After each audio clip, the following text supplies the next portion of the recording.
Hello everyone, welcome to the HardReset channel, and today I'm going to show you how to delete dictionaries on the KOBO Clara Colour e-reader.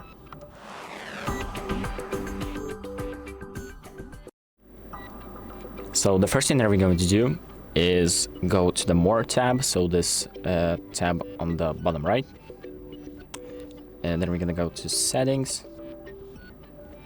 After that, we're gonna go to Language and Dictionaries and select the Edit button next to some dictionaries installed, or however many dictionaries you have. So there we go, I have some dictionaries, and if you want to uninstall some of them, you just press this check mark and then press Save. So now, as you can see, if we come back, these dictionaries are saved and uninstalled. So that's pretty much it. Thank you for watching. I hope this video helps you, and make sure to like and subscribe.